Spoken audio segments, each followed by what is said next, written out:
Here we go. Just follow us. Suprema, roll call. Suprema, roll call. Suprema, roll call. Suprema, roll call. Some say I'm crazy. Yeah. Some say I'm ill. Yeah. Fuck you talking about? Yeah. Yo, chill. Roll call. Suprema, roll call. Suprema, roll call. My name is Phonte. Yeah. I ain't hard to find. Yeah. And I'm not like Sally. Yeah. I got a 2-track mind. Suprema, roll call. Suprema, roll call. Here's a little story Yeah. about Sugar Steve. Yeah. She wanted diamonds, gave her the D. HR. Suprema, roll call. It's like yeah. No time to rest. Yeah. It's time to learn from hip hop's finest. Roll call. Suprema.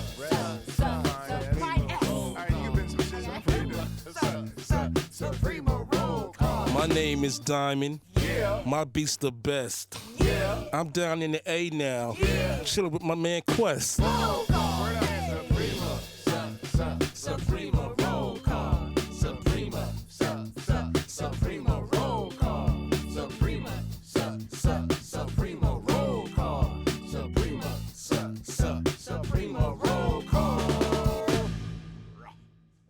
You like that reverb at the end? Yeah, don't man. you? That's it. See, I'm Nice. learning a new button every week. Ah, Yeah. Ladies and gentlemen, welcome to another episode of Questlove Supreme. I'm your host, Questlove. We're down here in the A in Atlanta doing our first drafts of in-person episodes. It's been 3 years, and, glad to be with the fam. Spoke to Unpaid Bill this morning. Oh, how's he doing? He's fine. He's chilling with Grover and Oscar and them on Sesame Street. On a Saturday. On a Saturday. Wait, today's Saturday? Damn. Right. Nah, when I got in the Uber this morning, I was like, oh, damn, it is Saturday. Oh, it's You go to work. Saturday? I mean, and Probably we've not been- when they're airing this, but yeah. I'm it's, I'm just all messed up. No more days of play. Well, I thought it was Thursday. I know. Ah, I know. damn. Okay, it's like that. Anyway, how you doing, Ian? I am doing great. We back in the A. I barely recognize it. I ain't been here in 20 years. I love it. I'm kind of mad because I'm here in the A, but I've yet to go to Strokers, and probably Is wow. that like a new with strokers? I don't even. What the hell is that? I'm from the Magic City Gentlemen. You know what's okay? So this is Nikki what Club Nikki. This is what I'm learning about my Atlanta trip. Number one, it was sort of a topic of the past, but now I get the feeling that people actually go to the strip clubs here just to eat. So I heard Magic City's just up Okay, their menu. literally everyone behind the cameras was Yeah, like, ain't like, I saw like, somebody Somebody like said Magic Magic City, City- they on Uber Eats. I was like, nobody used to want I to hear eat Magic City has the best wings ever. I've heard. I hear that Diamond D got really quiet when we started talking about No, listen, all right. Our guest today, this all right. I know I always say this like this is one of my favorite shows. But any chance that I get to nerd out on the sort of production techniques that really drew me to hip hop and drew all of us to hip hop, no matter who you're, like it's always a good episode. And so this gentleman has been a force to reckon with even before his solo career. Like the work that he's done, is strong. Strong City. Is Strong City at all associated with Aaron Fuchs? no, not Anytime at all. I see the word Not city, at I all. just get, I know. Yeah, and city. I'm afraid even if I say the label, it might get Yeah. litigious. So So that was Jazzy Jay and Rocky Bucano. right, okay, all right. Well, yeah, No affiliation though. dog. The resume is strong. Like some of my favorite producer moments comes from this gentleman. Years, all of his records, Stunts Blunts Hip Hop. Hatred. I gotta ask you about your sophomore. Hatred, Right. Passion, and Infidelity. Right. Like the timepiece, the Gotham, and now your brand new joint, The Review, Right. which is excellent work. All right. You've been doing quality, excellent work, and sometimes it's easy to sort of take for granted. People do excellent work, and they often get overlooked. And when top 5 lists and top 10 lists are named, and sometimes a person's so effortless that you tend to forget their contributions. But that's what Questlove Supreme is for. So that said, let's welcome the one and only, finally, Man. Diamond D. Wait, am I allowed to call you Diamond D now? Of course. Okay, number one. Yes, What's sir. that? Can you please? Yeah, When were you never allowed? No. But here's the deal. I have The 2 lawsuit. versions of the album. Okay. When it was like Diamond D, Stunts Blunts Hip Hop, and then there Right. was Diamond. Right. Well, it Now I was know the Diamond and Biggie Smalls Psychotic thing. Diamond, so the riders, yeah. Diamond and Psychotic Neurotics. So what was the situation with your name? Was there another Diamond D like back in the day that I don't You know about? what? I'm not sure, but I think it might have been originally somebody that was signed to West End Records. Oh, wow. Out of West New End. York. Yeah. They did Tiny Gardner. Yeah, They was, Hot Shot was on that Right. label. Anyway, but yeah, I think there was. So, but when you say Diamond D, people think about they think about me first and foremost. So Facts. Wait. I Time ain't out. even. Hand me your phone for 1 second. Yeah, that was genius though, right? This is That's the most what we did. amazing shit I've just seen in my life. Hand me the phone. Yeah. So wait, as we're doing this, our camera people were like, "Water bottle alert!" So yes, Yeah. fine. And now I'm actually, I don't have my glasses on, so. Yeah, turn that one too, just to make you don't want no faces. All right, just maybe put that on them. Yeah. What, Kenny G going to sue me for drinking his product? Anyway, go ahead. Right. But I think somebody had the name. Yeah. Okay. Okay. So, yeah. Well, this is my favorite nerd out moments on Questlove Supreme. So I'm going to start from the beginning. What was your first musical memory? Time out. Let me go to OG style. Where were you born? I was born in Manhattan, New York Hospital. Wow, I never heard Manhattan. any. Yeah, born Manhattan in gets that, a. All right. Yeah. New York. All right. But, so what but was your raised first? in the Bronx. Okay. All right. Your first musical memory. Sitting in my uncle's room and him just playing music. He had a large vinyl collection. So I was just sitting in his room like 8, 9 years old and just listening to him play records. What was he playing? Everything. Mostly funk, jazz, soul. You know what I mean? Shouts out to Gary. Yeah. So- OG Gary? Or was it Gary? That's my uncle. Oh, that's your Yeah, uncle. that's my Oh, uncle, okay. yeah. Okay. Uncle Gary. All right, I feel you. Was he very meticulous with the collection? Like I've had an older cousin that was that way, but you couldn't touch the wax, and he Yeah, it was definitely. like precious. Yeah, definitely. You had to hold a record like this with both hands. Right. He was very meticulous about his vinyls. Okay. And then, when I came along with the DJing, we had to put our hands on the record. I was gonna say how. Okay, so sometimes I try and explain to people the trouble. I mean, it's easy now that hip hop is about to be in its 50th year. For us to also take for granted its development and how far it's come. But I try to explain to people that a lot of those pioneers, Flash got so much kickback or pushback, if you will.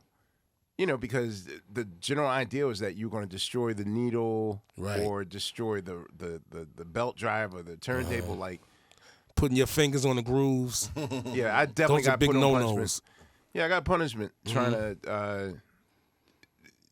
Once I heard, like my first introduction to scratching, of course, was Grandmaster Flash on the Wheels of Steel, Right. and trying to practice on my dad's, while he's not looking and see what happens and you get in trouble. Right. But yeah, like how do you discover what that is in the Bronx, and were you like privy to any of those like block parties or anything? Oh, yeah, they were like right outside. Explain it. Take us there. Growing up in Forest Projects, me, Fat Joe, Lord Finesse, we would all see DJs like Y'all were in the same building, village, same complex. Okay. But we would see guys like Grand Wizard Theodore, mainly Theodore, sometimes Flash. At that point, they were already making records, but we were able to just go downstairs and just see these jams going on in the parks. So What was it like seeing, because I'm assuming that you're too young for Harlem World, or Correct. right. So I'm assuming that you're a 11 or a 12-year-old. Correct. Seeing this, so what? How does the trickle effect happen to you? Like, were tapes a thing instantly, or how do you get the information? Just watching it firsthand. You know, you seen people out there, you know, with boxes, you know, recording or whatever, but we, you know, I saw it firsthand. You know, when Flash made Grandmaster Flash on the Wheels of Steel, I had already seen him do some of that, you know, outside in the parks, cutting up good times, you know, shit like that. But just being close in proximity to it is what drew me. And in fact, Quest, when I was a little kid, whenever I saw the DJ reach for the Damn Right I'm Somebody album cover by the JBs, you know, I would lose my mind because I knew he was going to play Blow Your Head. And that stick, like, even now as an adult, that always sticks out to me. A lot of times people ask me, you know, what's the first song to draw you into hip-hop? Right. I mentioned Blow Your Head. It's not a rap record. I know. It's just a breakbeat that was real popular, and as little kids, we would lose our fucking mind when that shit came on. Wow. So, all right. So Chuck D once explained to me the effect of that, because I asked, like, why was that the first record that introduced the world to Public Enemy? And he explained to me that, you know, because, okay, I grew up with a father and older uncles and older cousins. Right. And so they came more or less from I'm not saying like I inherited the critical thinking, but the way that, you know, I'm sure a classic album comes out, we all get together and discuss that shit critically. That's how they were, you know, because my dad was a musician and all that stuff. So in my household, James Brown was kind of over by 73. Okay, yeah. Like I distinctly remember the very first album my dad panned, like, this is trash. He didn't like the Payback. I don't think he liked the idea of paying $15.90. So typically, I guess back in 73, 74, an album would run $3.99. A single album's like $3.99, maybe $4.99. Right. So when you're paying $11, $12.99 for a double album, the first thing, and you know, I'm 3 years old, but my dad's like, wait a minute, there's only 8 songs on this record, and it's a double record, and each song's like a meandering. I never knew what meandering was, but like by the time you get to the, like, side 3, time is running out fast, whatever, like 12 minutes. Yeah. You know, he just took it off, and he's like, I don't like this, and so in my mind, James Brown was over in 74, but Chuck D tells me, he's like, James Brown commercially might have had his last heyday of string, you know, after Papa Don't Take No Mess, but he's like, in the hood, we never stopped playing Good Foot and Get On. If anything, like, we brought those singles back, but it was just hood stuff. But for some reason, me, myself, I never liked Blow Your Head, because in my mind, I imagined James Brown's like, okay, so Stevie Wonder got a Moog and made miracles of it. But that's funny. With him, it was almost like I could see like the bubble wrap on the floor, and him just. And this is the thing. Even James Brown's musicians himself will say, like, he was the worst soloist of all time. Correct. Yeah. But one of those guys where even if he's wrong, he's right. So for him to do like all this like crazy soloing and whatnot, just never understood why y'all gravitated to that record. Right. It's just to have an instrumental that was fast to let b-boys go off or. Yeah, that's all it was. You know, I'm a little kid, so I'm not really thinking about the musicality of it. Right. But just the effect that record had when it was played at parties, like, you know, people would lose their fucking minds, you know, just that little one part. To touch on what you're saying, I did read where Fred Wesley said that James went in there behind their backs and he put that Moog sound on. Overdub, yeah. Wow. Right. He said it wasn't on there at first. Yeah. The irony is that that's what drove it. By the time these young black and brown kids were listening to it, you know, in 78 and 79 at these parties. Yeah, I was going to say we're now an iHeart affiliate, and so we're like limited on the times that we can play songs. But just for you people know what we're talking about, this song. Oh, I'm sorry. That's my reverb effect. Full reverb. Yeah. Oh, sorry. This is Blow Your Head. Oh, thank y'all. So y'all was talking about that. Yeah, we know that. Public Enemy number. Okay, thank Right, you. We exactly. all like, okay, God, we here now. We here. Yeah, so, but this is also what I want to know. Do you have any memories? Because this is kind of the one thing that hip-hop pioneers really don't talk about. But, I mean, I can only put two and two together that if it weren't for the blackout of 77, we might not have had hip-hop culture. Because I'm just assuming that because of the looting esque of it. Yeah. Everybody's still in turntables. I'm a little kid during the blackout, but No, I'm not saying but we wait, there. but I have heard stories about a lot of equipment came Right. into possession during the blackout. So it definitely pushed it along a little bit. Right, But I but- mean, it was there before that. But what I want to know is how, because I'm also aware that as the years and decades go by, Right. maybe revisionist history sets in and stories get exaggerated. But how officially loud were these speakers at these block parties? Were they like concert level size, or were you Loud guys just enough- satisfied with? Loud enough where you can hear them 3 blocks away.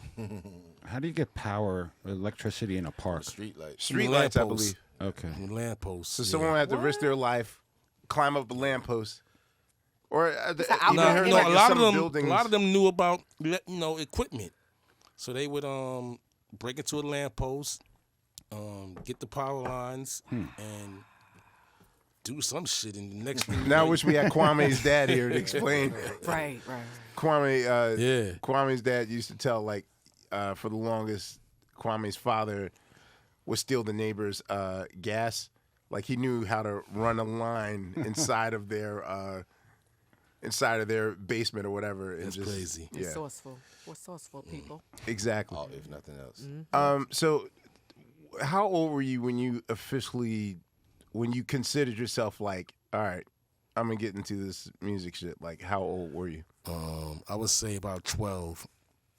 About 12 when I asked my mom to buy me some turntables. Yeah. Did you want a DJ or you just? Yeah, wanted to no, play? I wanted to be a DJ. Oh, okay. I didn't care about rhyming. I just, my whole focus was the beats, the break beats. I would just go to these jams, just stand by the ropes and try to see album covers. Just how they find these little parts with the drums. That's what really intrigued me. All of these records with these little drum parts. So I was just drum crazy.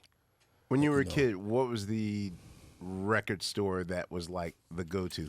The Wiz. Nobody beats the Wiz. Wiz, and there was another store on 3rd Avenue. I don't remember the name, but the first break I bought was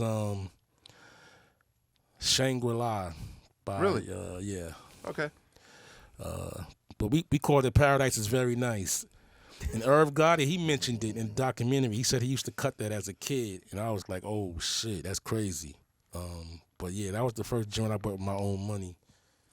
So this Yeah, that's Shangri-La. it. Yeah. So that's the Slick Rick. No. No, that's Frisco That's Disco. Frisco. But De La Soul sampled this on something. So in your mind, and yes, I kept it under 10 seconds. They're literally like 100, 100, 100. What was it about? So what was it about it? Because in your mind, wasn't that disco? Wasn't disco off limits? Or No. A lot of breaks was disco. You know that. Super Sperm was disco. Frisco Disco. The Mexican. It's Just Begun. So whatever kept people dancing long, that was good enough for you. I mean, as long as the break was there. All I Need Is You Tonight by Arthur Prysock. Yo, a lot of disco joints. Cerrone was a disco record. Rockin' in the Pocket. That's Really? a disco record. Wow. Okay. Wait a minute. All right. So would you spin it on 33 or 45? Well, I mean, 45 if you want to rhyme to it, but on 33 it speeds up. Right. Okay. It's a disco record. Cerrone is a disco artist. I didn't know that Rockin' in Pocket sped up. So I'm one of those people, at least with the basic breaks, especially with the stuff that's more disco-fied. Like, I mean, there's two ways to listen to it. Right. And like the first maybe 20 years of my life, I'm very guilty of needle dropping. Yeah. No, Yeah, no, right. no. Oh, there's a drum, and then that. Right. But then, those that are really into it, they study the song to figure it. So, like, what is your process of how much patience do you have? So when you go and you binge shop and you come in with 400 joints or whatever, Right. then is it like wine? Do you just let it sit there until you get to it? Or It all depends on how intense how much the digging patience do you was. have to, like, know? They're not going to sit there too long. They're going. But in your mind, is there always a part that's usable and you figure out? Because maybe with Dilla, so Dilla told me Dilla never made a beat on a Sunday. Okay. And he would house clean and do chores or whatever and just have records on. Okay. And he said he'd do about 3 or 4 hours or whatever. Sometimes he'll record some shit and just listen in the car and drive around. Okay, yeah. So, yeah, like, are you one of those people that, like, you'll listen to something over and over again until it hits you, or you just move on? I go through it when I'm near. But when I'm near, I'm focused. Okay. I don't necessarily just buy records and just let them play out. But when I'm going through them, I'm focused at that point. How did you make the transition from, DJing to then making tracks, producing? Well, most producers started off as DJs. Right. But to answer your question, I would say like around 1990, when me and Premier did Lord Finesse first album, The Funky Technician. Well, before that, Well, it was Master Rob, I'm Not Playing. Well, I didn't produce that, but I bought the record. Ah, okay. I didn't know how to program. Jazzy Jay programmed it. Oh, okay. But I said, yo, Jay, loop this part up. The Albert Bring King this joint. back for the hook. Put these guitars in the chorus. Yeah. I didn't know how to work it. So I got to ask you this question. Of course. And you know what I'm about to ask you. Okay, so for me, in New York, and outside of New York, I grew up in a 3,000 record household, of which, truthfully, maybe only 10, maybe 15% appealed to me. Okay. And the rest was just my dad's boring stuff.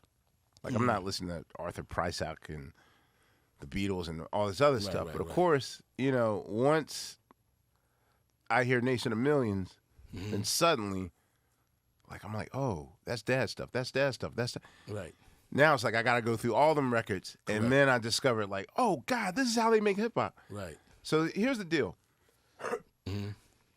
So I became a Bomb Squad junkie. Okay. Me too.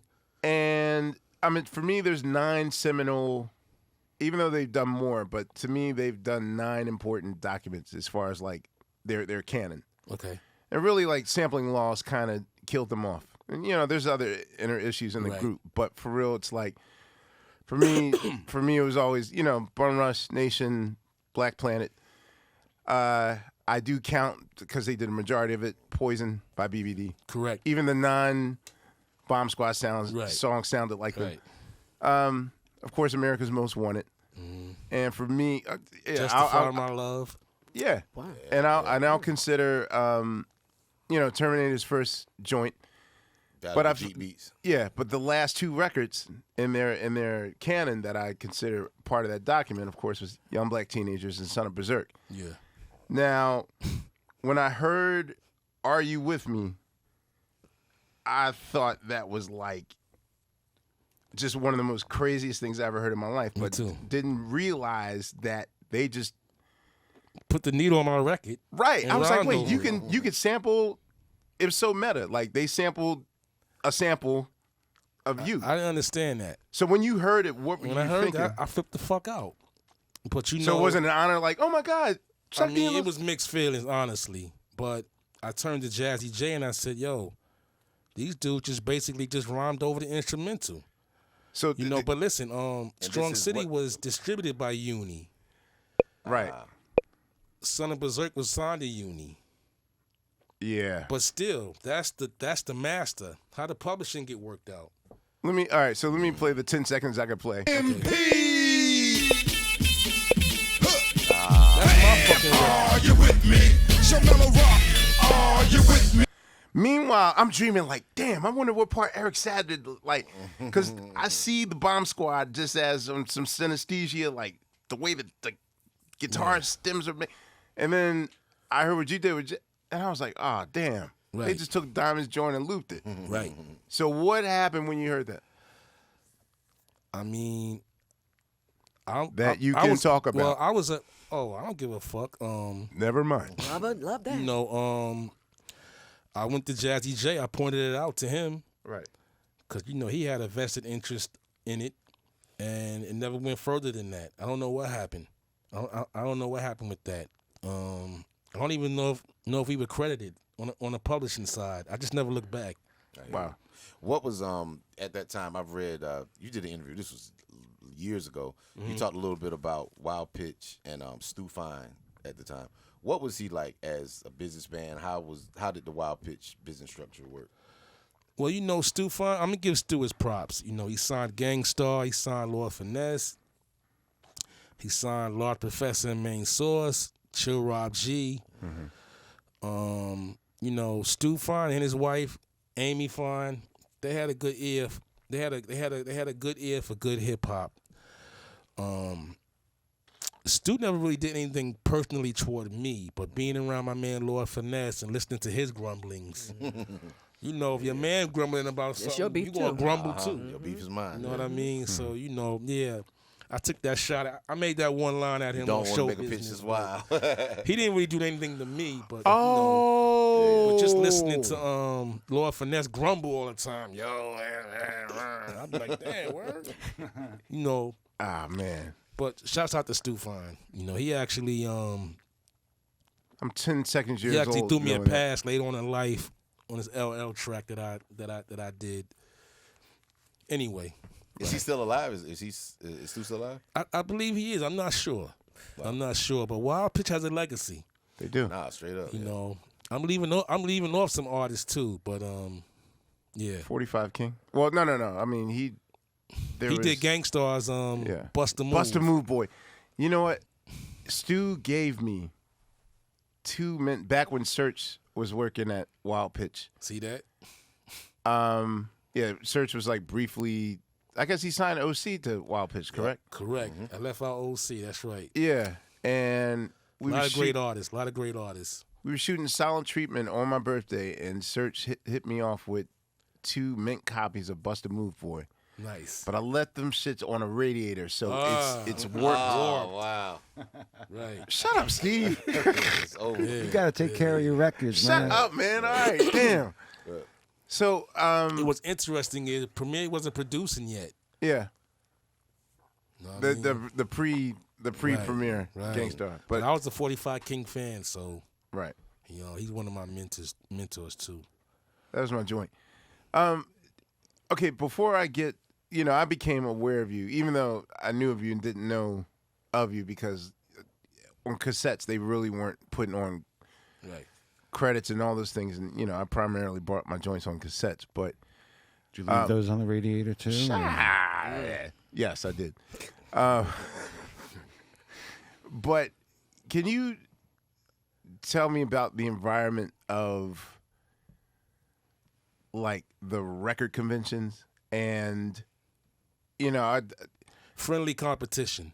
okay, just take me when you just hypothetically walk me through. And y'all are talking about like vinyl Right. conventions. So like they where- would set up record conventions in like hotels, like Hotel Pennsylvania and Right. what Yeah, was it? you used to go Roosevelt. there. The Roosevelt Yeah. also. Yeah. So so you find out a record convention is coming. Right. What time do you want to get there? And who's waiting in line already before you get there? I mean, you liable to see anybody. You know, we there 7 a.m. Kid Capri, Buck Wild, Lord Finesse, Rashad Smith, Jerobi, Q-Tip. Wow. You know, Dilla was there a few times. Pete Rock, your man Prince B. I heard Prince B. I heard on the Prince low B was a would get there monster. early and You know, Prince B. You know why he was winning? Cause he didn't negotiate. He didn't haggle. We all negotiating with dealers. Prince B. 800. All right. You know. So they loved him. On the mic. So they would set stuff aside for him. Yeah, they loved him. Everybody else was like, yo, 8. How about 7? Yeah. You know, we all in there trying to cut deals, but Prince B, I give him his props. He had no that I Die haggling. Without You money. He was good. Right. Okay, so it's friendly competition, but still the Wild West. Right. And you guys are panning for gold. That's it. In your mind, do you already know the dealer you want to go to? Like, how do you, without the aid of the computer and all that stuff, how do you know? After you've gone a few times, you pretty much know what dealers you really wanna rock with. My man John, 88 Keys, he used to be up under John all the time. I forgot my man. What's my man's name? Bleecker Street Bob, black dude. Yeah, Bleecker Street Bob. I remember him. I remember my man Bob from Boston. Mm-hmm. Me and Kid Capri, we like Bob from Boston. Bob had the official. I don't know where he was getting these joints from. You know, but a lot of good memories. I remember when the Power of Zeus was out. Okay. And everybody was on the prowl for that. But I remember one year when it first came to our attention, it might have been like 20 copies there. And, you know, we all, everybody that was in the know, we all got one. But those are good memories. I remember them days forever. I was going to say, without, like, I'll say the generation after you, which I guess that's where I come to play or whatever. But, we were always going on these wild goose chases because of the whole biz. I don't even have to say it, but, nope. Searching for these bellless Mardi Gras. Yeah, Mardi Gras Mardi joints. Gras, that was but the record. Yeah. what was a real record that was just like you heard about? And I don't mean like the fake bellless Mardi Gras shit, but like what was a real like record that y'all were like you heard about or that sort of thing that you just had to get? It varied from digger to digger, but for me, it was the Whipper Jenny album by Dave Matthews. Okay. Dave Matthews was... And not Dave Matthews Band. No. But I James knew that. Brown's former... Yeah, She's Doom. like, I knew that. Yeah. Look at this. James Brown's former musical composer. director. Yeah. He was also attached to the D. Felice Trio Yeah. in some way, shape, or form. But he put out an album on People Records. Oh, wow. It's the only psychedelic funk album that was on People Records. So that was like always on my list. Besides the Show Is Funky Down Here record? Yeah, okay. But that was James Brown. Right. But this was like an offshoot, That is crazy. which made it even more rare. See, that's another one. My all right, so Christian McBride, jazz guy bassist, his uncle was also James Brown freak and worked at a jazz station. Okay. And we were in high school together. So we always had, Chris had Whipper Jenny and see? had Show Is Funky Down Here. Those are rare albums. Well, Right, the but Whipper Jenny. we put them joints on. I was like, Right. this is horrible. That's the right. thing. We were never in the mind space of something's on here Right. that we can loop and make it work. And only when I became older, I was like, so many joints on here. Right. Yeah. Yo, can I ask a really maybe dumb fundamental crate digging question to There's both of never y'all? any dumb questions. Right. Okay, because I couldn't never understood how you set the price point and how you know. I mean, I know rare issues are rare issues, but how you know that this record is worth this? What they say it's worth. Yes. How do you know? And especially when you just starting out, how do you? And then is it a learning process? It comes with years of digging. You just, albums you see often compared to ones you don't. Okay. But it's also, okay, so there's, maybe I should explain it at the top of the show that what makes Diamond unique is, so the first generation of sampling, of course, you got, this is why I always shout out Breakbeat Lou. Right. Breakbeat Lou basically took the fundamentals, like the easy stuff, Funky Drummer, Impeach the President, like beats that you've always heard all your life on those early records, like up until the Marley Marl, Rick Rubin period. So like up until 86, 87. So I'll say like what we call the classic period of hip hop between 87, kind of 90. Yeah, the Bomb Squad era. Right. What Breakbeat Lou would do was basically just make these compilation records, put 7 songs on each record, and then you buy that record, and then you sample it. Right. Made it easy for dweebs like me, so I didn't have to go spend hours in a Goodwill, because I could just cheat and get the Wikipedia version of these joints. Mm-hmm. So then, Diamond's part of what I call the first wave of Renaissance beat makers, in which it's almost equivalent to how I know it's not the Dutch who invented Dogma 95. Same way that filmmakers look at Dogma 95. So basically, there's a collective of producers that are like, "Yo, we ain't gonna do the Captain Obvious shit and sample James Brown and Funky Drummer. Right. We're gonna do the hard shit and go in our parents' record collection and get this old, Galt McDermott record."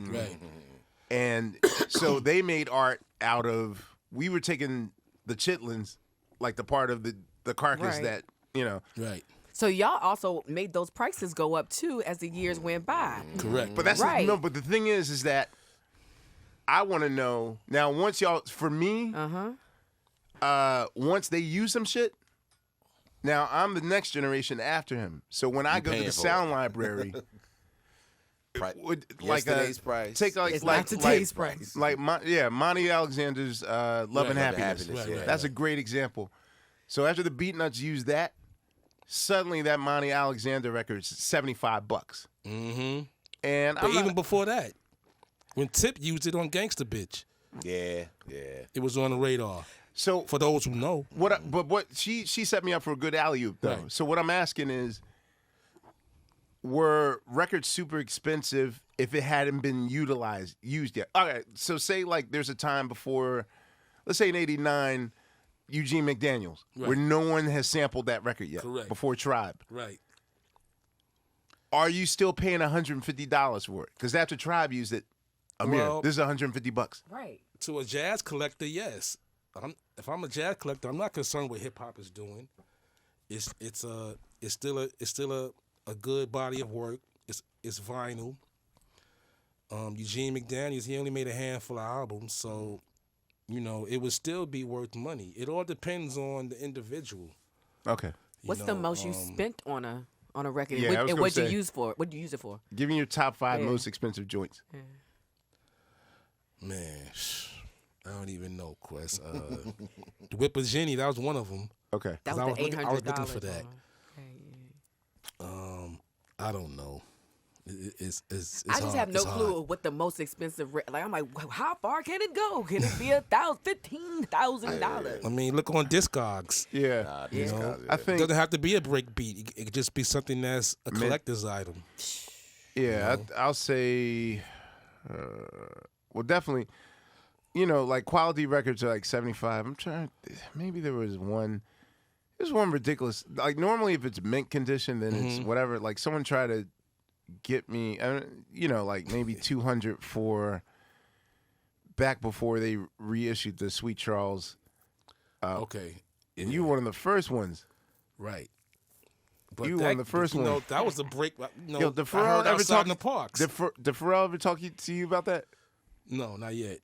Oh man, like for him, the "Shut the Fuck Up" interlude was his favorite joint on Stunts Blunts. Stunts and Blunts. So him making "Drop Down and Get Your Ego On," the follow up to "Hot in Here," Nelly's joint. Like he was like, that was me trying to do my Diamond G joint. Ah, That was like his. Nah, his Pharrell, he homage always to- showed me love, but he never told me that story yet. Wow. Yeah. Yeah. How did you make the go from? Well, how did you get your deal as a MC? To make your first record. I was actually doing a demo deal for an artist they wanted to sign. The artist's name was Joe Control. Okay. So yeah, I was just making the beats for him, like a 2 demo deal, and I rhymed on one of them.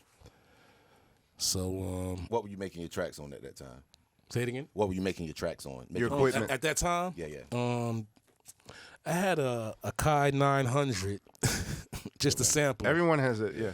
and I had an HR 16 Elises. Wow. Okay. But the Elises it had 16 pads on it. 8.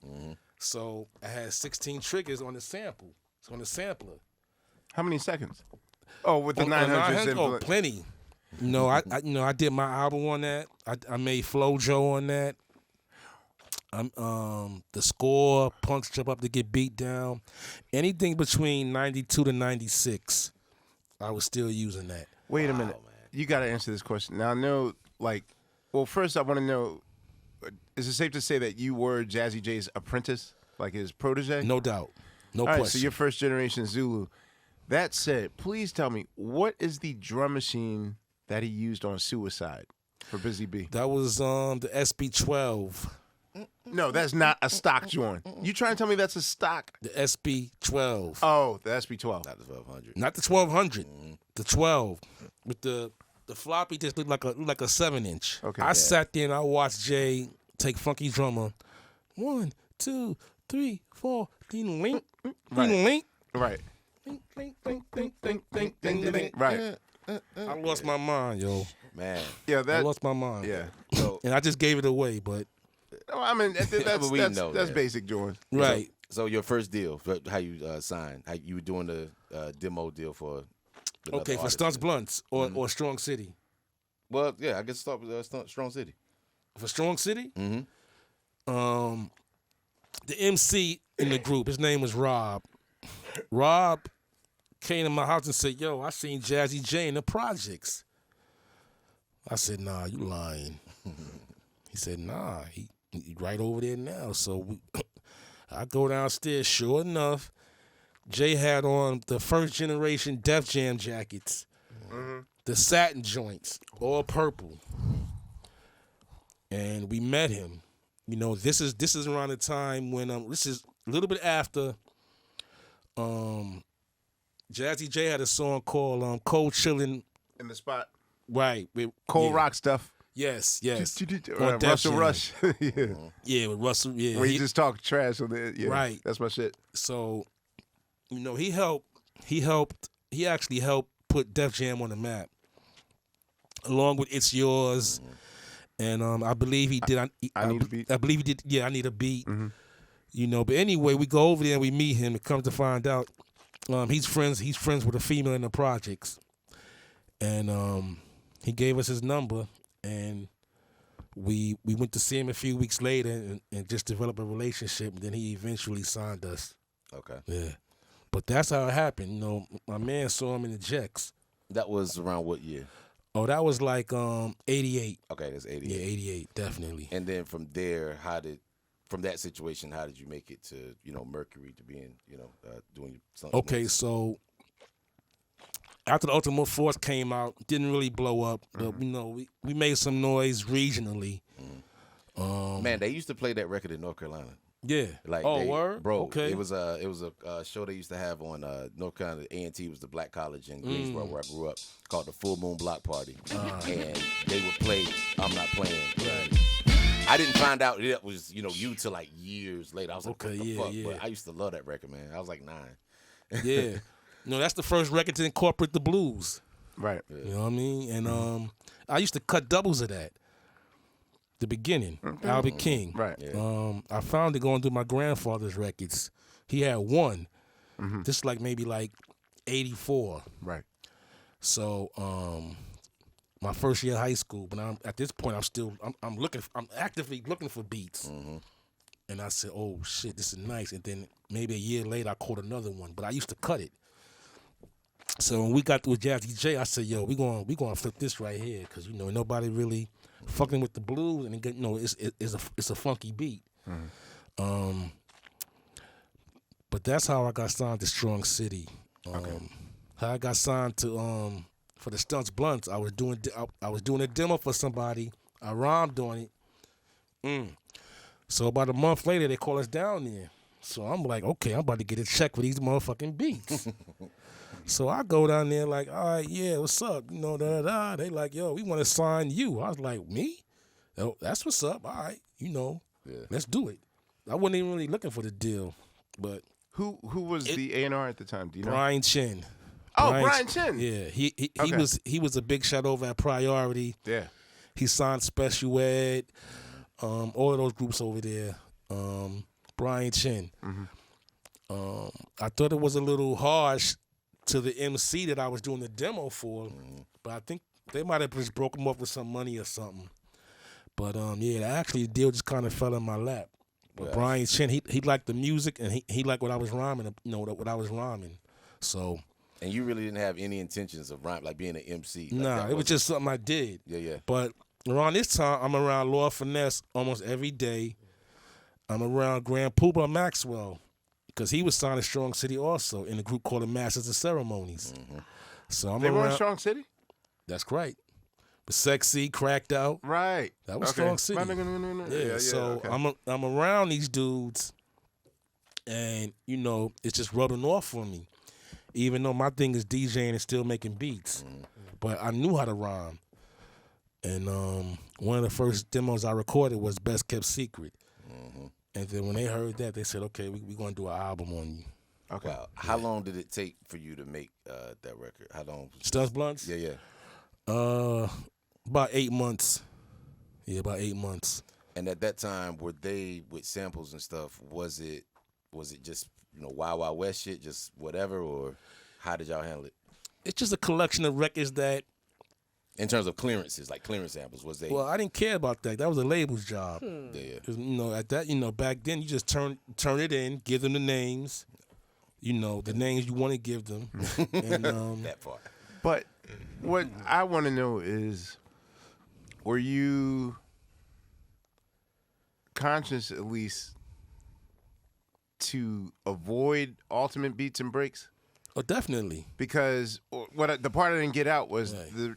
again, like the reason why you're part of the way, and the Renaissance guys is there's Premier, yourself, Large Professor, That's after Stunts Blunts. Ali and Tip. That's after Stunts Blunts. Right, but I just Right. meant when we're talking about the what I consider the people that went outside the circle, what I call the Ivy League circle of sampling, where you guys are now acquiring records that aren't easily available. Right. That's what stands you guys apart. But back then, was it just a general rule like, nope, no more ultimate beats and breaks, no easy James Brown shit? Like, I gotta find some shit that no one has and make some shit out of that. I don't know if it was general, but amongst that core group of diggers, we had already progressed. And me living in the Bronx, a lot, like you said, a lot of the beats that Lou was putting on them records, we already knew about. Right.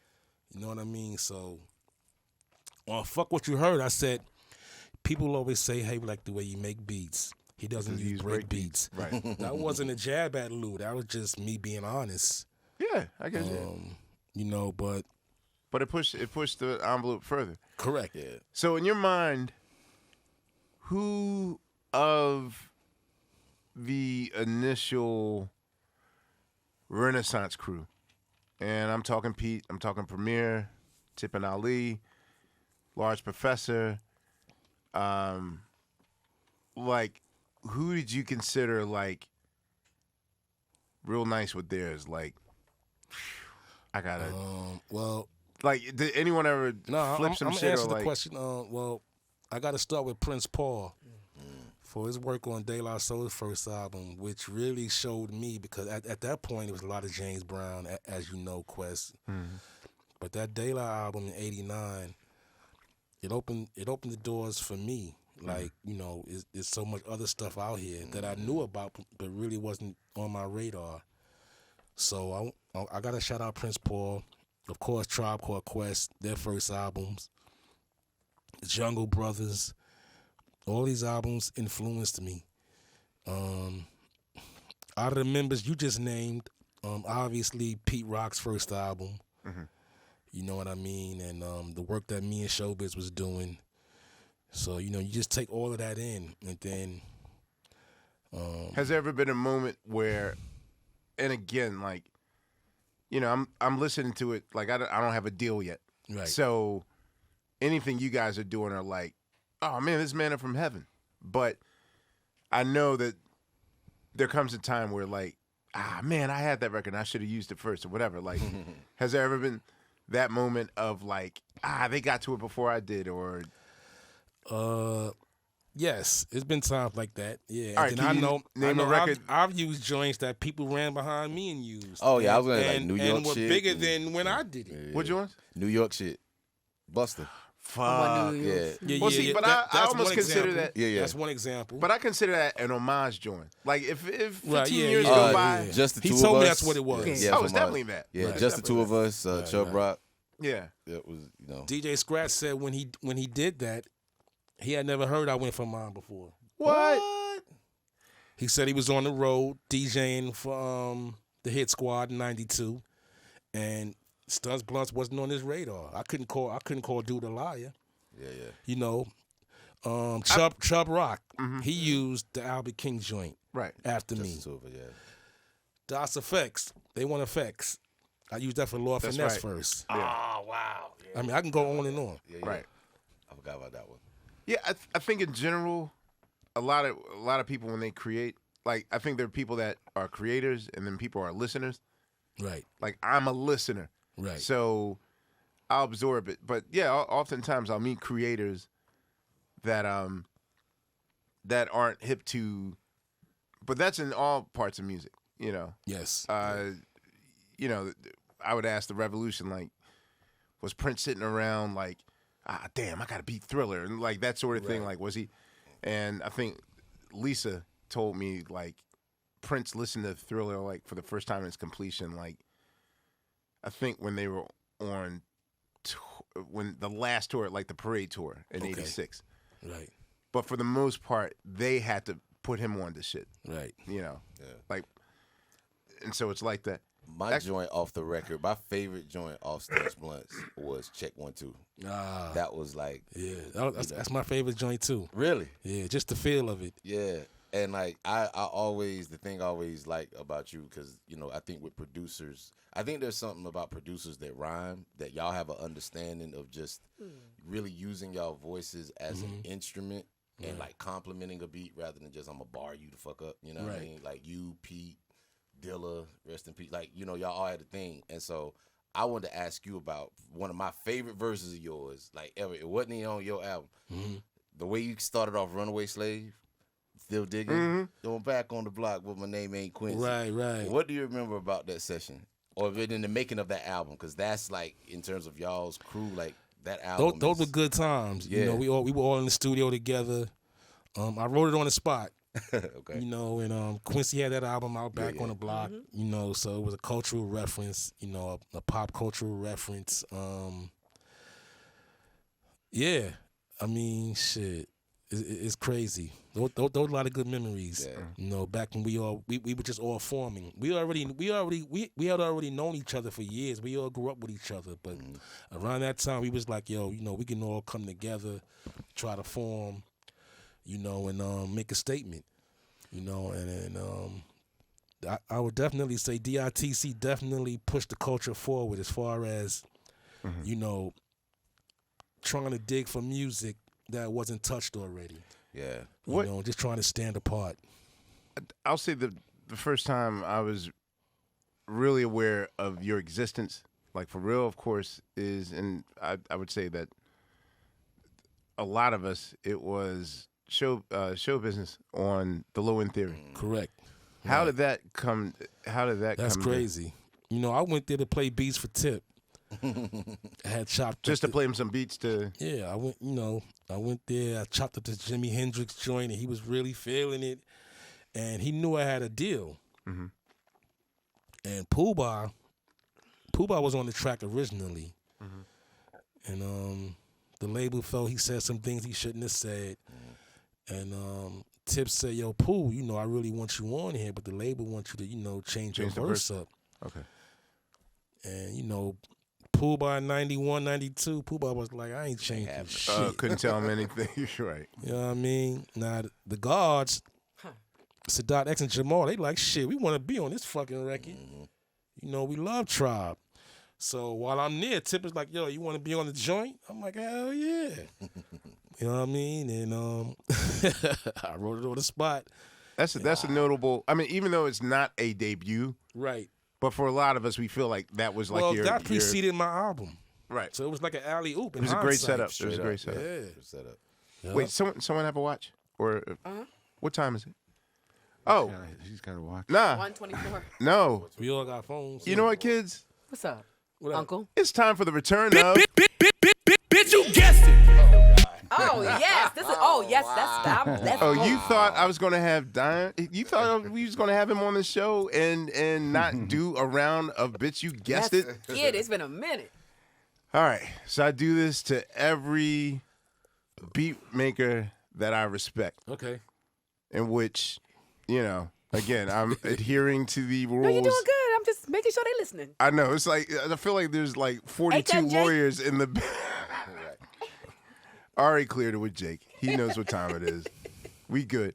All right. So, one, I'm gonna upgrade the game because Phonte always insists on playing, even though I'm I'm not like, playing. I ain't gonna play. no, I'm gonna let you win this too because I've upped the game. Okay. This is what happens when you're in quarantine and COVID. You think of new ways to. New rules. So I'm the bitch who can't guess it here. Is that the idea? Yeah, Everybody can all play of you, with me? all of you in.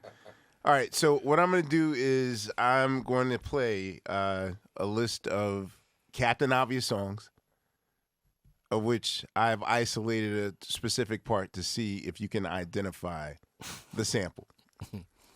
I think you're up for this. This one's very easy, and I will allow 2 clues because Yeah, I need it. That's all right. All right, let's go. All right, sample number 1. What is this sample? And I've detuned it to throw you off.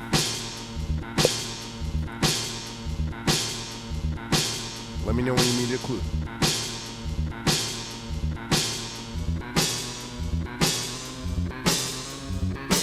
I don't even know what he's doing in names. Oh, that's it's I don't wanna say it. I know it. Say it. It's Walk On By, right? Yeah. What? Okay. Nice. Okay. Here we go. You good, Diamond? You love me? Yeah, leave it there.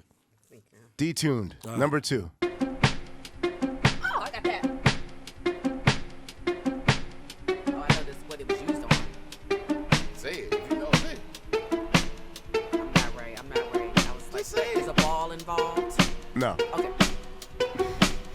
Sounds like ball. So I don't know why I thought that song. But I'm I don't know what that is. Okay. Okay, let me.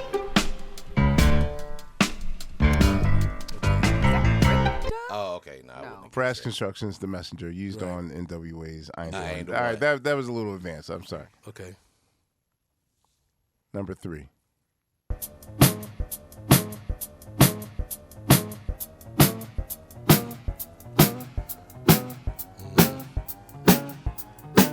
Not that little piece. I don't know what that is.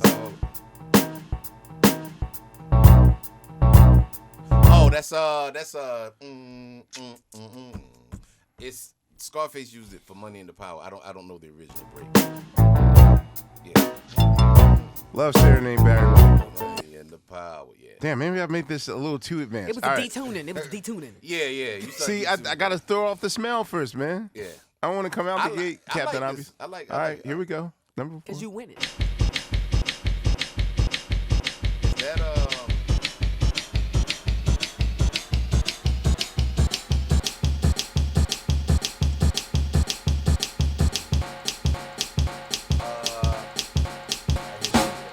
it's Good Old Time, Funkadelic? Yeah. Don't say nothing. That's the Funkadelic. Yes, good old music. Good old music. I think Correct. Good Old Music. Yeah, Yes, Good you're Old correct. Time. That is Magic Tones first. Right. By the Magic Tones. All right. Yes, you're right. Boing. I just found that 45. I was like, they both on Westbound. So right. And that's even better. Yes, that is even better. And I got to talk to you about your 45 game. All right. This is number 5. Detuned.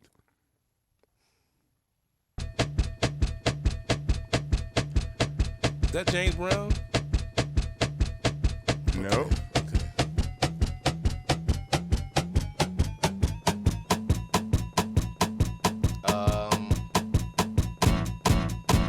Oh, that's Bill Withers. Oh no, it's Harlem. Close. Yeah, use me. Ah, Oh, shit. you? I I was Damn. Fucking the D-tune. I don't. All right, let me not detune it to not throw you off. I All right. like the D2. I'm Yeah. not gonna, you winning. Okay, fine. Can everybody get a fair chance sometime? All right. These, you know, I mean, of course, I just I could have detuned got them that and one if I it wasn't detuned. Okay. Yeah. Okay. I think you could too, Dinah. number 6.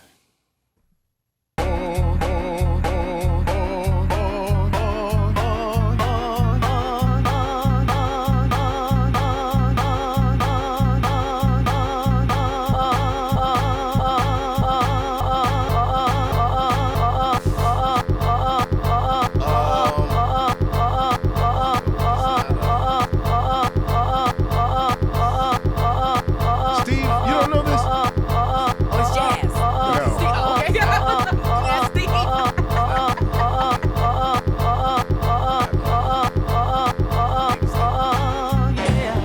Crazy. Eddie Kendricks. Eddie Kendricks. Yeah. Kicking it. The little snippets, like, you know, that's Yeah. why he won't play 2 seconds. Well, I'm only allowed to play 2 seconds, so. Yeah, that's like a half of a second. I think. All right. See, now I feel bad for this next one because it's only the reverb. But all right, I won't detune this one. See, every song I hear is, I think it's Brenda Russell. I mean, that's a really good guess, though. Yeah, yeah. That's what I'm thinking. Dun.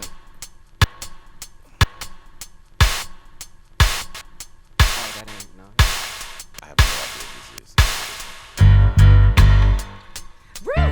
Oh wow. Grace Jones, Nightclubbing. Can you hear me? I don't know that one. Good one. I Good didn't one. even know she was the Damn, first. She's if- the first one to do that. I didn't Yeah, even know that's that. her record. That's her I did record. not Yeah. know that. Oh yeah. Oh, I'm sorry, I can't play the rest. Bad boy. Yeah. Shout out to Sly and Robbie. Right, that's right. So The Kings. I would say that when Miles Davis's ex-wife Betty Davis, she signed to Island Records in '77 to make a 4th record that was supposed to make her a star, but because she's so headstrong and producing and writing her own joints, he dropped her, and then Chris Chris Blackwell. Blackwell. Okay. and then she just faded into obscurity. But basically, Sly and Robbie had brought Grace to his attention, and instead he signed Grace Jones to Island Records. And Oh, Oh, crazy. the I ain't nightclub know was that. supposed to be Okay. Betty Davis's record. I mean, not Wow. I don't know. Chris definitely had visions on what he wanted her to do, but Right. like part of her story was like I write and I control. She got the Commodores record. Like I didn't realize like it was her songs for the Commodores that got them a deal with Motown. They offered her a deal, and she's like, "Do I own my publishing?" They're like, "Nope." It's over with. She wrote that Harlem song that I used for the Chambers Brothers, and, Yeah. like she wrote a whole bunch of songs. But then they'd be like, "Yo, you want a deal?" And she's like, "If only I own my music 100%." So because she was so headstrong on the joint, she kind of got blackballed. Yeah. All right, these are my last 2, Okay. and I won't detune it. All right, number 8. This game's freaking me out. Yeah, it's interesting. It's too advanced. Let's go. Let's see. Oh, that's Memphis Heroes, Jimmy Daniels. Yeah, that's Eugene McDaniel's Jack of the Freedom. Dagger. Oh, Freedom Dip. All right, this is one that all of you should know, and I am detuning because I feel like it's Captain Obvious.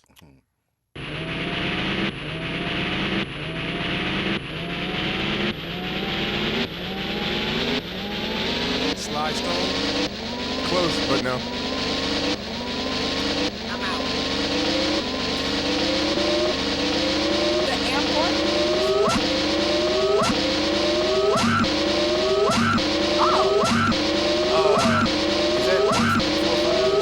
Yeah. Oh, 155. I could tell in your eyes, Laia, that you Right, kind of right, knew where right. it was. All right, that I what will he go said? home and retool my game. Damn it. No, it was fun. Has anybody won this outside of Phonte? Any of our guests? Do you remember? Phonte always beats them all. I mean, I think Just Blaze was the closest. Just yet. And Pete was pretty good on Twitter. P wasn't. Well, I was unfair to P. I was doing like hi hats with P. Yeah. Before I just Yeah. do like a hi hat. Yeah, yeah. And Pete knew him too. That was what was crazy. Right. Man, I want. Well, Go ahead. No, go ahead. I was gonna ask you about your second album because that was the one for me. Like, I mean, that was like my album. It was, I was I think like 16 when that came out. Right. And of all your singles, man, the Hiatus, Right. bro, like. Talk about putting out that album at a time, because this is 97. Well, 97, it was right. 97, yeah. Yeah. So this It is was- like the hit. This is like Bad Boy, like Right. all the, All of what that. radio was. So how did you figure out kind of your lane in the midst of that? Well, the plan was to just, still do Diamond D, but just had, to have a little more radio accessible joints compared to Stunts Blunts and Hip Hop. So I did the joint with Veronica, Cream and Sunshine. She was signed to Mercury Records at the time. Okay. But yeah, good memories. The Hiatus. A lot of people thought that I sampled Swahili Land for that. And I was Gene like, showed me that record. I was when like, nah, bro, it wasn't. it's not that. Hey, me and Dilla, we both influenced each other. Dilla has gone on record to say I was one of his influences. The same with Pete, same with Premier. We all influenced each other, but that was not Swahili Land. For those who know where the sample came from, y'all know. But yeah, and that album, what I learned was in the process of recording that album was, we all want to be signed directly to a major label. But in hindsight, I should have stayed with the label that signed me, which was Chemistry. I should have stayed with them because they were the cheerleaders. And when I was on Mercury, I was just another artist. They were excited about me, but they weren't as excited as the people at Chemistry Records were. Chemistry, they were your translators for Mercury. Right. Well, I was signed to Chemistry first. Brian Chin was over there. Yeah. So he was the one fighting for me. Once I'm with the Mercury, Hanson is over there. Brian, Wow, yeah, because it's the Brian middle of McKnight, nowhere. Right. Yeah, Brian, bro. oh no. Vanessa Williams. Oh, no. Yeah, Blase they didn't. Blase. I think the Black only Sheep. they had. I think the only they had. It was Ill Al Oh, Scratch they still over there at that time. They Yeah, were over yeah. there. Yeah. You know what I mean? The But, roots were almost there. Word. oh, really? We remember I told you that we got the contract and Oh, they misspelled our yeah, names. right. Mercury? So yeah, Brian and Kenyatta Bell. Kenyatta Bell. We signed. We even went to the Jingle Jangle. Right? We went to The the Jingle Legion. Jangle video shoot that Friday. They took us out to dinner, and we're like, "Yo, man, we're gonna be down with Black Sheep and everything." And this is the Yeah. first time I'm hearing Jingle Jangle, Right. and that the way the piano just dropped down and shit. Yeah. We was like, "Yo, we made it!" And we get the contract, and because they misspelled me and Tariq and Malik's names, Of course. that. Clerical error. Right, but crucial era because I guess when 3 or more people in the party are misspelled, they have to give you a new contract. Oh. Kenyatta's assistant forgot to FedEx us Thursday to Friday the new contracts. Okay. So they were like, "All right, look, we'll send it Saturday delivery. You'll get it Monday. You'll Right. be cool." And that gave Wendy Goldstein enough time to land a plane, and we horse and pony show. We didn't think we was going to sign to this shit, Right. so we just asked for the world, and she gave it to us, and Right. we were like, Okay. we're going to Geffen. Right. And literally, that's what happened. Right. I got- That might have been the better move anyway in hindsight. I'm still here. Man, Right. I wanted to ask you 2 specific records, 2 of your favorite records in your catalog for me. Pharoahe Monch, Shine. Right. People don't mention that record. Man, listen. They mention the light more. Oh, well, yeah. I mean, Right. we can talk about light, but Right. yeah, like Shine. That was the one. Yeah, I'll talk about that one, man. How'd that Word, come that's what's together? up. Yeah. Yo, Monch was like, yo, you got something for me, D? I was like, yeah. So I sent them like 2 joints, and I was one of them. I didn't really make it necessarily with him in mind, but I knew something like that's bouncy, the way the bass line bounces off the keys and the xylophones, that he might like it. And that's one of my favorite joints that I ever produced. Nah, that joint, I love that record. That one, and also as well, oh my God, I Score? just lost it. Well, the score, but it's a recent one. It's Magic.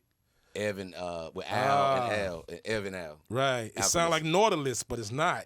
Yes. Yes. Yeah. Talk yeah. about that one, man. Was that just you just send it to him? Like, how did that come together?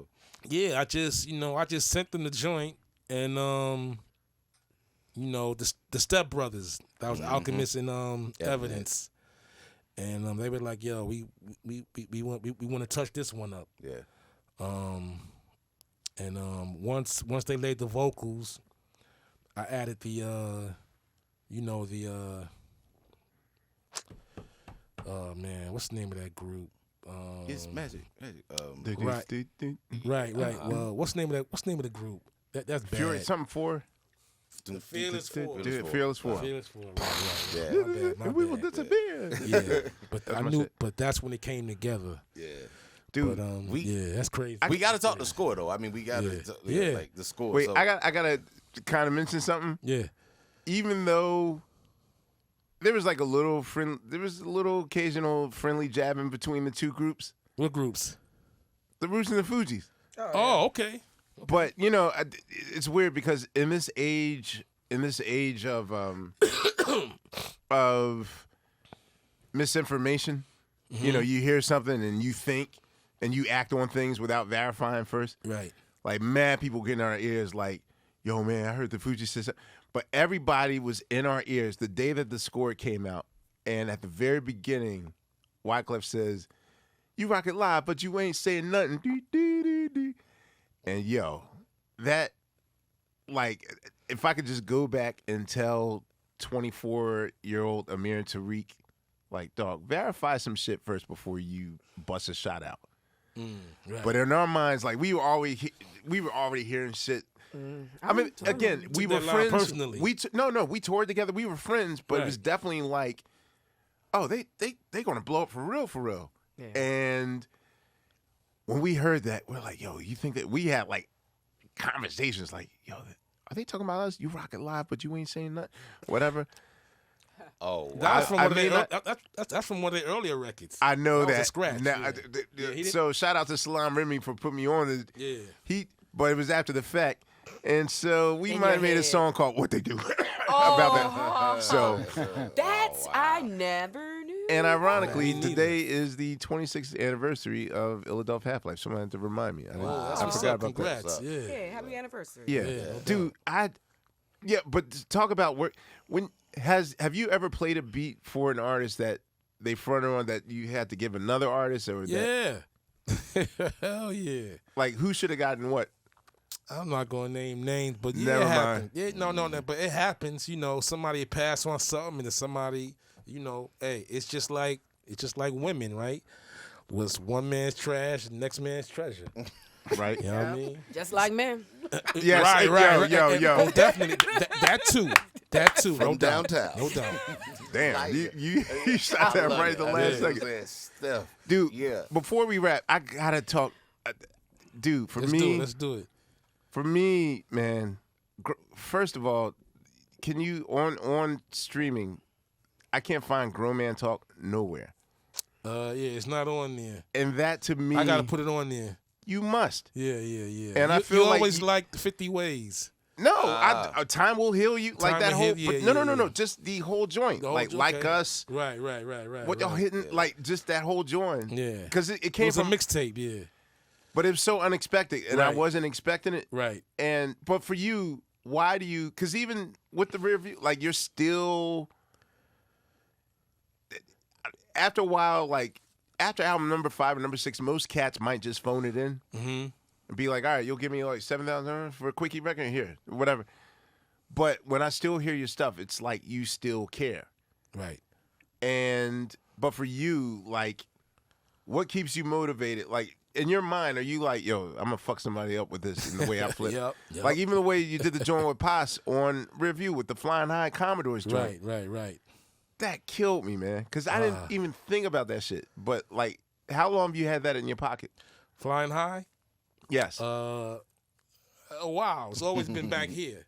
Yeah. I just never really got to it. And then when I approached Paz, he said, "Yo, send me a joint." I said, "You know what? I'm gonna flip that.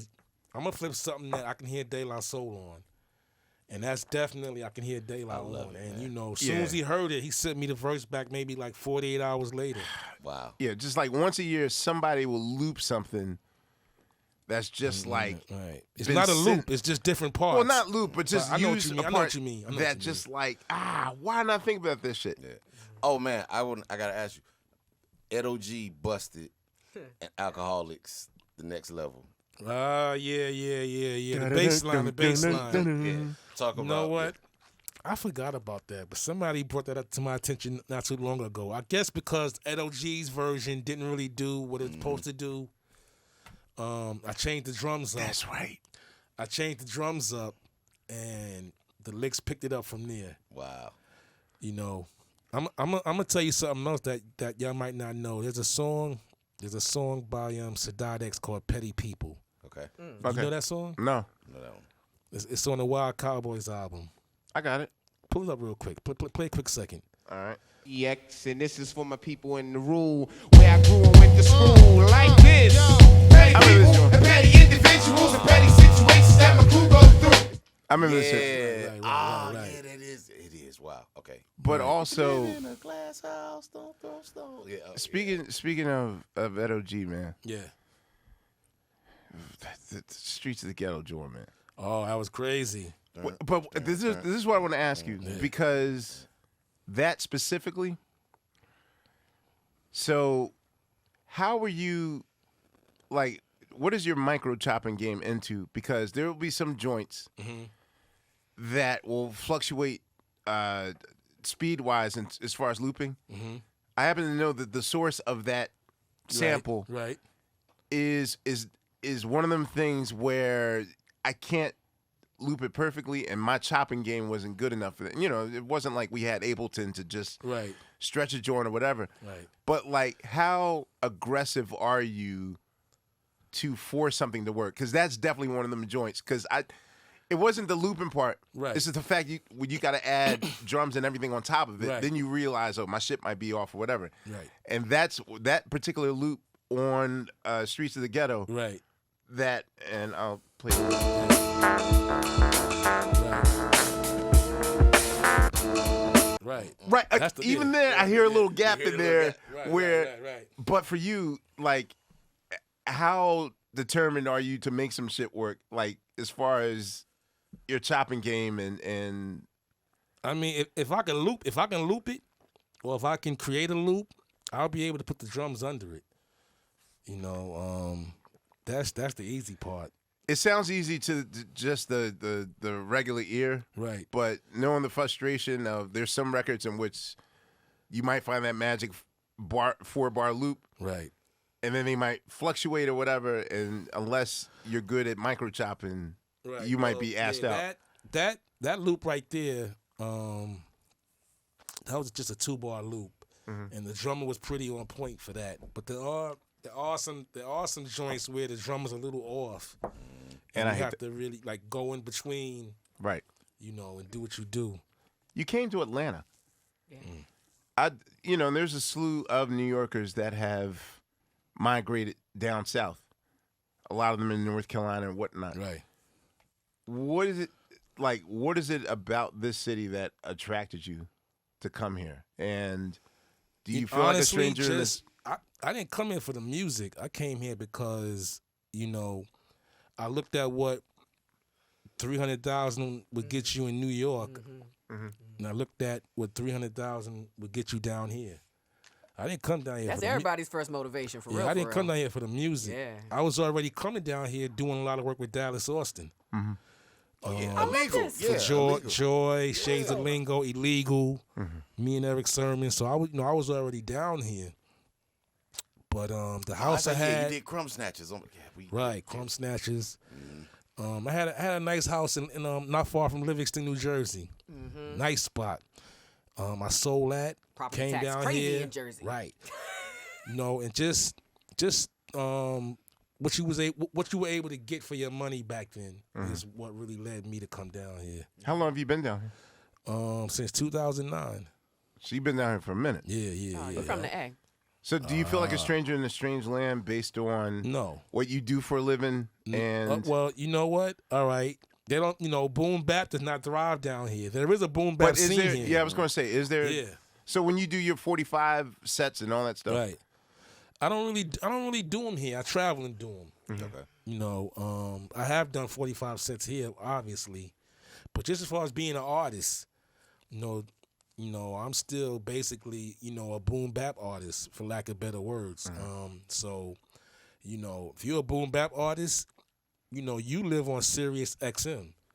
Right. And just be comfortable with that. Yeah. You know what I mean? You know, it's just real talk. It doesn't matter if you live in Atlanta or any other southern city or West Coast That's city. your platform. Yeah. Right. It's just the music that I do. Is it hard to not get influenced by the culture? Like, we've spoken to DJ Drama, who was like, yo, I'm straight backpack, blah, Yeah, blah, at blah. one But once he time, moved down here, it's like, okay, well, I got to adjust. Yeah, well, yeah, he did what he had to do, and Right. you see where he's at now. Shouts out to Drama. But yeah, you know, hey, well, you know, Drama, when he came down there, he was a DJ. Right. I'm a producer, so it's a little different. But definitely, you know, it rubs off. It rubs off on you. You realize that, contrary to what people believe, there are people down here who can spit. Right. You I know, believe that. Yeah. whether you know is trap or drill or boom bap, whatever. Okay. You know, just stereotypes are just that. I feel you. But you know, it's a good balance for me to be down here because I'm up in New York almost every month anyway. Okay. You know, for the past 10 years. Well, brother, man, yo, Yeah. thank you. We finally made this joint happen. Yeah, no doubt. And you know, I'm happy we finally got to come and give you your flowers and nerd out on your history and your catalog, man. I appreciate Thanks it. for having me, man. Diamond D, ladies and gentlemen. Questlove right. Supreme. All right, so on behalf of Sugar Steve, Lightyear, Phonte and Unpaid Bill, this is Questlove. We'll see you on the next go-around of Questlove Supreme. Peace.